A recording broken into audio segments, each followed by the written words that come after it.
After 4 weeks and 64 matches, the Qatar World Cup is over, leaving Argentina as the best team on the planet and Lionel Messi crowned in many people's eyes as the greatest of all time. It's been the longest ever build-up to a World Cup, with Qatar chosen as host way back in 2010.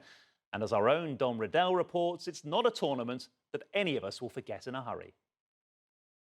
It was 12 years in the making, arguably the most controversial World Cup of all time. Allegations of corruption and criticism of Qatar's civil and human rights records dominated the build-up. But on the eve of the tournament, the FIFA president deflected all of the criticism. You want to criticize someone? Come to me. Criticize me. Here I am. You can crucify me. I'm here for that. Don't criticize Qatar. Don't criticize the players.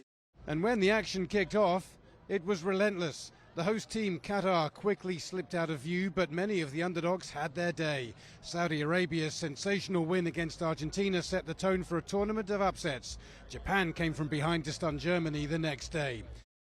In the background, the controversy lingered. Protests about Qatar's domestic policies were brief but impactful.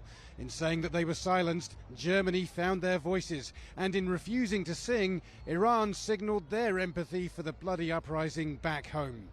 For some, it was a painful World Cup. Christian Pulisic's injury was enough to make everybody's eyes water. You called it, I believe, the pelvic contusion heard around the world. Felt around the world. Felt around the world.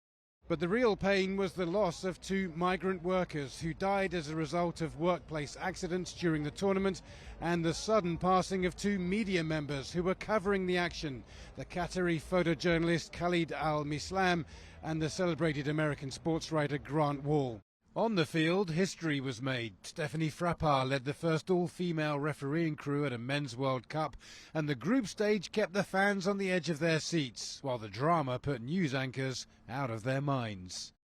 I saw you last hour. I have absolutely no hesitation in saying to you, this is yours, mate. This heap of mess is yours to try and interpret and make... Richard, I'm not even sure I want it. It's so complicated. Issa Suarez asked me earlier, so if this happens and this happens, what does that mean? And I was like, I need to consult my notes. I don't know. And when the dust had finally settled, a new world order emerged. This was Asia's most successful tournament, and the same too for Africa, for whom Morocco became the standard bearers for a continent and the Arab people. The Atlas Lions had blazed a trail to the semi-finals, making heroes of themselves and stars of their mothers. We are playing home.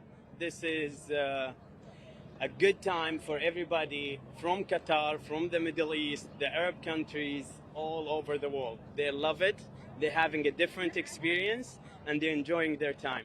But in the end, we got the final that many were expecting. France against Argentina was an instant classic. Kylian Mbappe scored a hat-trick, but was heartbroken as Argentina edged it on a penalty shootout, meaning that Lionel Messi has now won the only trophy to have eluded him, elevating him to the pantheon of greats and finally placing him alongside his great compatriot Diego Maradona. FIFA say that this has been the best ever World Cup. History will be the judge, but for so many different reasons, it has certainly been one of the most memorable. Don Riddell, CNN, Qatar. Let's rejoin Amanda Davis live from Doha one last time. Another amazing journey has come to an end. What memories and experiences will you take home with you? Yeah, Alex, as you know, every major sporting event, be it an Olympics, a World Cup, it has its own essence, doesn't it? And this, from the word go, has been a tournament, the first World Cup here in the Middle East, that has challenged. It's seen more controversy than most, and it's certainly tried to change perceptions, at least. I think it's left a lot of people here on the ground feeling conflicted. On the one hand, the football, the experience on the ground has been incredible.